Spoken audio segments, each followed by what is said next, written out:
तो exam express में आइए, और एग्ज़ाम एक्सप्रेस में हम लोग इन दिनों लगातार हिस्ट्री खंड का ही रिवीजन कर रहे हैं, क्योंकि आपके एग्जाम में हिस्ट्री से ज़्यादा क्वेश्चन बन रहे हैं। तो जितने भी तथ्य हैं हिस्ट्री वाले वो सब आप सबका करवाएंगे।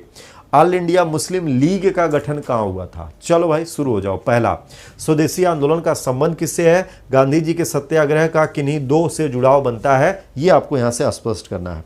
तो यहाँ पर दोस्तों ऑल इंडिया मुस्लिम लीग के गठन की अगर हम लोग बात करें तो इसका गठन कहाँ हुआ था? ढाका यानी कि बांग्लादेश में। ठीक है। स्वदेशी आंदोलन का संबंध किससे है? तो स्वदेशी आंदोलन अगर देखा जाएगा तो 1905 में जब बंगाल विभाजन हुआ था, तो उसी दौरान दोस्तों ये स्वदेशी आंदोलन चरम पर आया था, ये ध्यान रखना। गांधी जी के सत्याग्रह के दो जुड़ाव जो विशेष होते हैं वो क्या होते हैं? तो गांधी जी के सत्याग्रह के लिए एक तो होता है सत्य और एक होता है अहिंसा। एक है सत्य और एक है अहिंसा ना। चलो भाई बहुत बढ़िया, ये यहाँ से करना। भारतीय राष्ट्रीय कांग्रेस का चुना गया प्रथम मुस्लिम अध्यक्ष कौन बनता है? तो 1887 मद्रास का अधिवेशन था, मद्रास का अधिवेशन। और यहाँ पर कौन आएंगे? बदरुद्दीन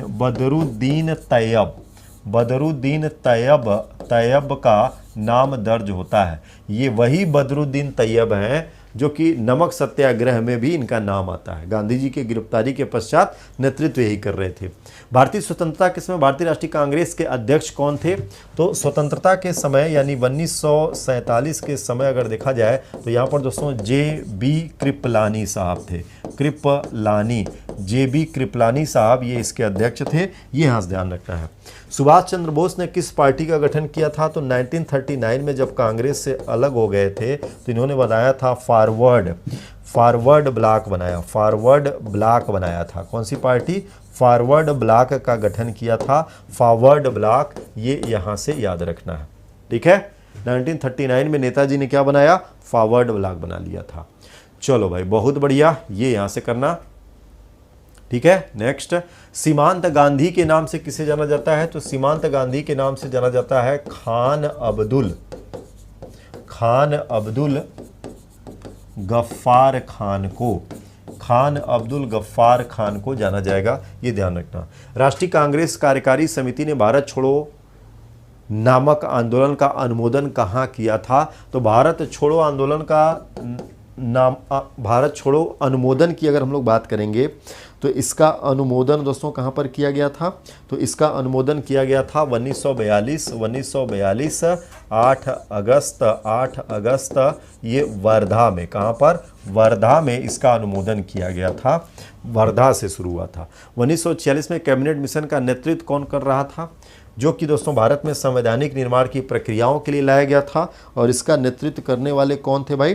तो सर पैथिक लॉरेंस। कौन आते हैं इसमें?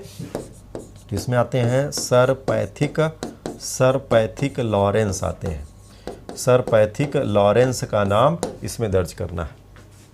ठीक है। चलिए बहुत बढ़िया, आगे बढ़िए। गांधी जी द्वारा विदेशी वस्तुओं के बहिष्कार के पीछे का क्या लक्ष्य था? तो यहाँ पर गांधी जी स्वदेशी तो कहते थे, लेकिन यहाँ पर स्वदेशी के पीछे का लक्ष्य क्या था? लक्ष्य था हथकरघा विकास, भारतीय हथकरघा विकास लक्ष्य था। इसके अलावा कुटीर उद्योग विकास, क्या था? कुटीर उद्योग, वो चाहते थे कि भारतीय कुटीर उद्योग डेवलप्ड हो जाए, ये लेकर के चलना है, ये आप सबको ध्यान रखना। तो गांधी जी के पीछे का ये मकसद था। गांधी जी सच्चे समर्थक किसके थे भाई? गांधी जी सच्चे समर्थक किसके थे? तो असहयोग, सविनय अवज्ञा और बहिष्कार, क्या लेकर के आते हैं? असहयोग, सविनय अवज्ञा और बहिष्कार, क्या होते हैं भाई? बहिष्कार होते हैं, ये यहाँ से ध्यान रखना है। सत्याग्रह के 3 प्रमुख स्वरूपों में किसको किसको रखा जाएगा, ये यहाँ से लेकर के चलना है। ठीक है। सत्याग्रह के 3 प्रमुख स्वरूप, तो 3 प्रमुख स्वरूपों में भी दोस्तों यही आता है, असहयोग, सविनय अवज्ञा और बहिष्कार ही आएगा। ये जो ऊपर लिखा है यही पॉइंट सेम हो जाता है, यही पॉइंट्स क्या हो जाता है? सेम हो जाता है, ये यहाँ से ध्यान रखना है। सर्वोदय की अवधारणा कौन लेकर के आया था? तो सर्वोदय की अवधारणा महात्मा गांधी ही लेकर के आए थे। कौन लेकर के आए थे भाई? महात्मा गांधी ही लेकर के आए थे। ये यहाँ से याद रखना है।